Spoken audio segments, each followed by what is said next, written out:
आज हम लोग डिसोसिएटिव डिसऑर्डर के बारे में पढ़ेंगे। डिसोसिएटिव डिसऑर्डर क्या होता है, इसके अंदर क्या होता है कि जो भी ह्यूमन बीइंग है जो कहीं ना कहीं डिसोसिएटिव डिसऑर्डर से सफ़र करे उसमें क्या होगा, स्मृति लॉस हो जाएगी। मतलब वो कहीं ना कहीं प्रॉपरली किसी भी चीज़ को मेमोराइज नहीं कर पाएगा या लोगों के साथ एक अच्छे से बिहेव नहीं कर पाएगा, अपने आप को सोसाइटी से सेपरेट करने की कोशिश करता है या काफ़ी चीज़ों को भूल जाता है। तो ये कहीं ना कहीं देखने को मिलता है किसमें, डिसोसिएटिव डिसऑर्डर के अंदर। तो उसके कुछ टाइप्स होते हैं, उनमें सभी टाइप्स में क्या है, उसमें डिफरेंट फीचर्स हमें देखने को या डिफरेंट चीज़ें देखने को हमें मिलती हैं। क्या क्या उसमें होंगे तो हम देखते हैं। तो हम डेफिनेशन में ये हो गया कि कहीं ना कहीं वो क्या होगा, उसकी स्मृति या कहीं ना कहीं मेमोरी क्या हो जाएगी, लॉस हो जाएगी।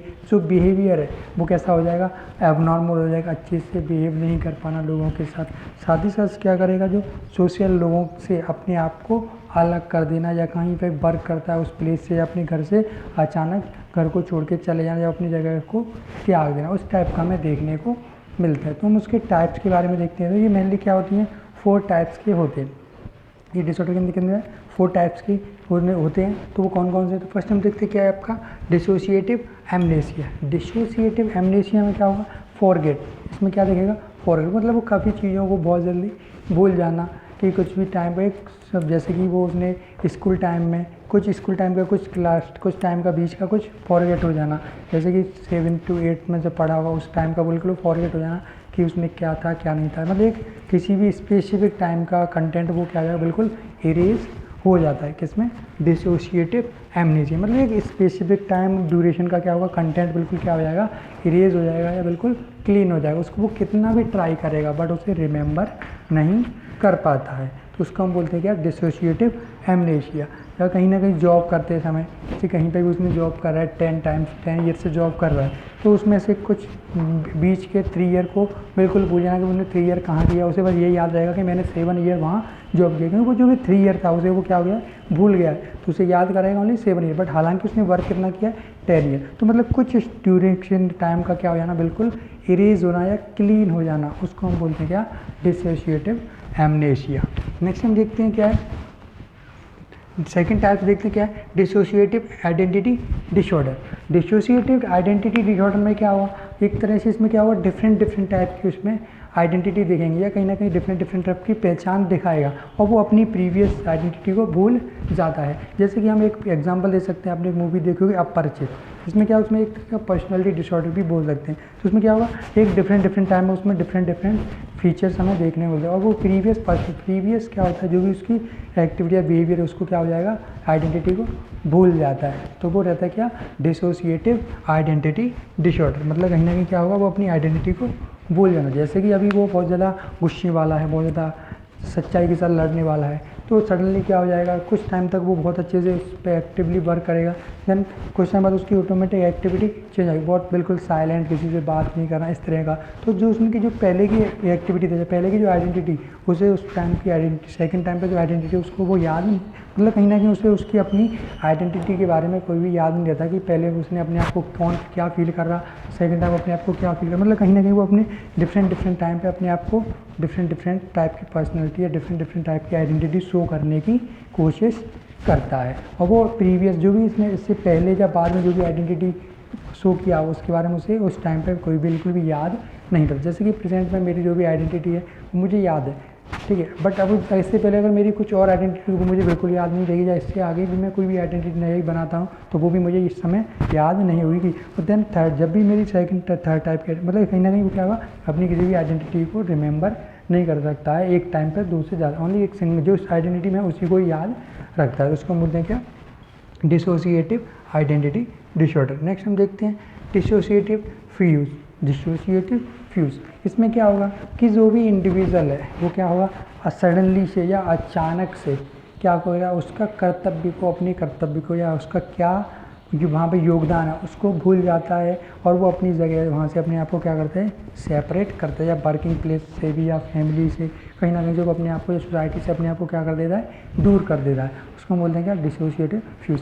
मतलब कहीं ना कहीं जिसने वो वर्क कर रहा है बट किसी ऐसे कंडीशन में कोई ना कोई प्रॉब्लम हुआ, उसको अपना रिस्पॉन्सिबिलिटी भूल जाना कि हाँ मेरा ये रिस्पॉन्सिबिलिटी है, या ये कहीं वो सोसाइटी में रहता है वहाँ की भी रिस्पॉन्सिबिलिटी बिल्कुल अपना कर्तव्य भूल जाता है और वो अपनी वहाँ उस जगह से अपने आप को दूर लेके चला जाता है, नई जगह अपना, नई सोसाइटी में या नई जगह अपना घर बना लेता है या नई जगह रहना स्टार्ट कर देता है, उसको हम बोलते हैं डिसोसिएटेड फ्यूज़। नेक्स्ट हम देखते हैं डीपर्सनलाइजेशन डिसऑर्डर।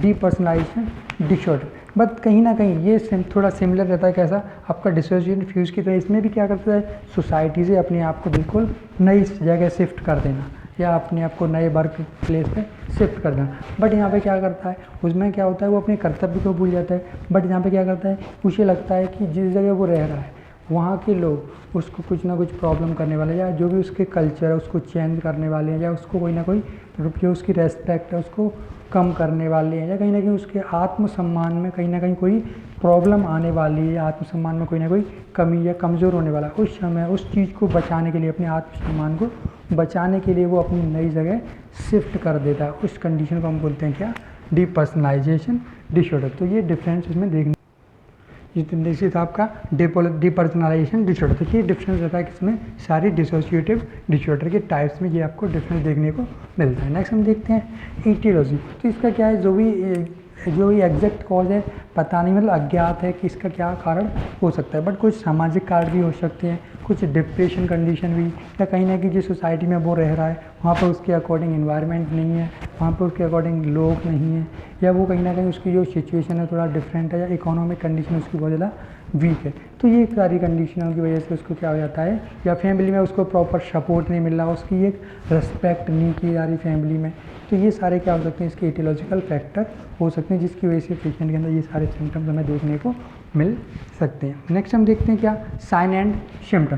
कि पेशेंट के अंदर हमें किस तरह के साइन एंड सिम्टम देखने को मिलेंगे जब इस तरह का। तो ये क्या करेगा, उसका जो मनोबल है वो क्या हो जाएगा, कम हो जाता है कहीं ना कहीं, या उसका जो फोकस है वो भी कम हो जाता है, आत्मनिर्भरता कम हो जाती है, अपने आप पर निर्भरता, एक प्रॉपर डिसीजन नहीं ले पाता, अपने बारे में वो क्या होता है, अज्ञात होता है, मतलब अपनी जो भी नॉलेज, अपनी कैपेसिटी के बारे में कैसा होता है, अनअवेयर होता है, उसको अवेयरनेस नहीं होती है कि वो क्या है क्या नहीं है।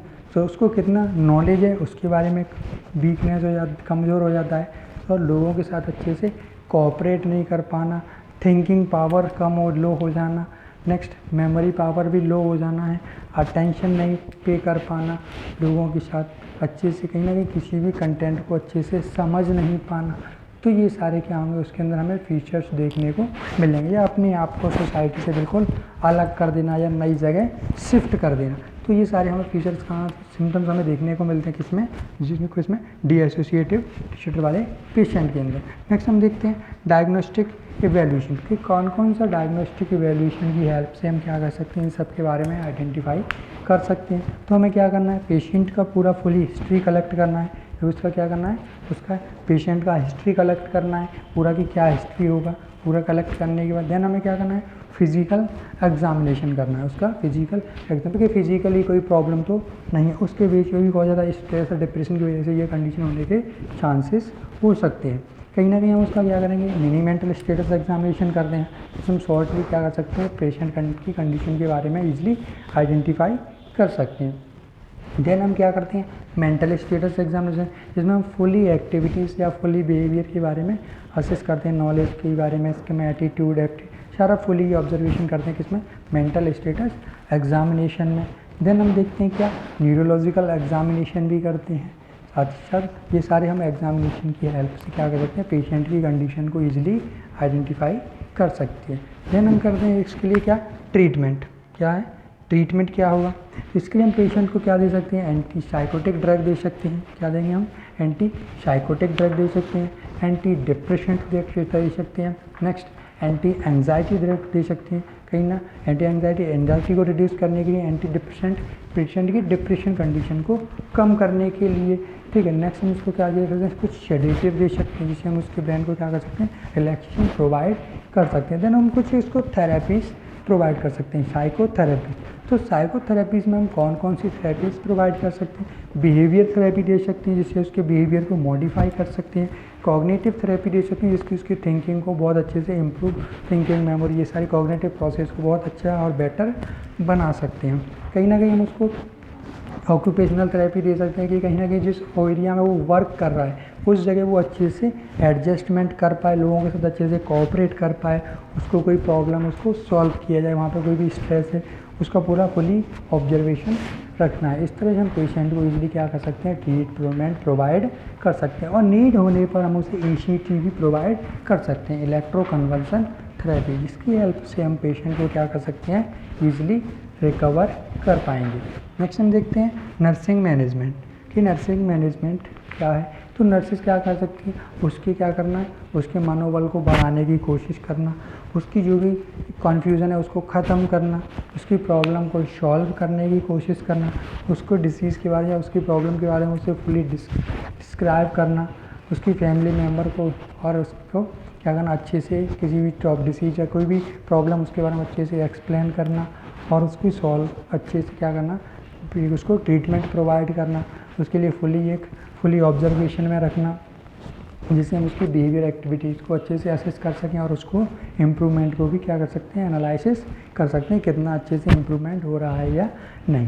नेक्स्ट हम उसको क्या करना है, लोगों से मिलने के लिए रखें, जैसे लोगों से ज़्यादा से ज़्यादा मिले, जिससे कि उसके अंदर जो भी प्रॉब्लम हो गई हम धीमे धीमे क्या कर सकते हैं, ख़त्म कर सकते हैं। इसी कोई भी थेरेपी प्रोवाइड करने से पहले एक प्रॉपर सेटअप रेडी करना है और एक प्रॉपर वे में उसको क्या करना है, हमें थेरेपी प्रोवाइड करना, जिससे पेशेंट को हम इजीली क्या कर सकते हैं, ट्रीटमेंट दे सकते हैं और अच्छे से रिकवर कर सकते हैं। और कुछ हम उसको घर पे भी अगर डिस्चार्ज होने के बाद उसे हम घर के लिए कुछ देखभाल करने के लिए हम उसके फैमिली मेम्बर को बता सकते हैं कि पेशेंट को अच्छे से अंडर ऑब्जर्वेशन रखना है, उसको क्या करना है, कॉग्निटिव या उसको एक प्रॉपरली उसके साथ अच्छे से बातें करनी है, जिससे उसकी थिंकिंग को इम्प्रूव करना है, उसे अच्छी अच्छी नॉलेज देना है और लोगों के साथ अच्छे से कोऑपरेट करने के लिए उसको एडवाइस करना है, प्रॉपर डाइट, प्रॉपर मेडिसिन, ये सारी चीज़ उसको प्रॉपर वे से प्रोवाइड करनी है। उसको क्या है, इरिटेट नहीं करना, बहुत ज़्यादा प्रेशराइज नहीं करना, इस तरह की एक्टिविटीज़ से उन्हें प्रिवेंट करने की कोशिश करना, जिससे हम पेशेंट को ईजिली क्या कर सकते हैं, ट्रीटमेंट प्रोवाइड कर सकते हैं। तो आज हम लोगों ने देखा डिसोशिएटिव डिसऑर्डर के बारे में पढ़ा, जिसमें हमने देखा उसके कि क्या होता है, जिसमें क्या होता है, कहीं ना कहीं लोगों की क्या होती है, मेमोरी कमज़ोर हो जाती है या वो अपने आप को सोसाइटी से अलग कर देते हैं या कहीं ना कहीं अपनी एक डिफरेंट टाइप की पर्सनालिटी शो होना स्टार्ट हो जाता है। इसके में मेनली 4 टाइप्स के होते हैं। एक में क्या हो जाता है, डिसोशिएटिव एमनेसिया, इसमें फॉरगेटिंग फुल हो जाती है। आइडेंटिटी इसमें डिफरेंट टाइप की उसमें आइडेंटिटी हमें देखने को मिलती हैं, एक इंडिविजुअल में हमें एक से ज़्यादा आइडेंटिटी देखने को मिल सकती हैं। इसमें क्या होगा, सोसाइटी से अपने आप को सेपरेट करना किसी न किसी प्रॉब्लम की वजह से, और यहाँ पे अपनी आत्मसम्मान को बचाने के लिए सोसाइटी से अलग कर देना। तो ये कुछ इसके टाइप्स थे, उसके बारे में हम लोगों ने पढ़ा। तो आज हम लोगों ने डिसोशिएटिव डिसऑर्डर के बारे में देखा था। इस टॉपिक से रिलेटेड अगर आपको कोई भी डाउट है तो आप मुझे पूछ सकते हो। Thank you.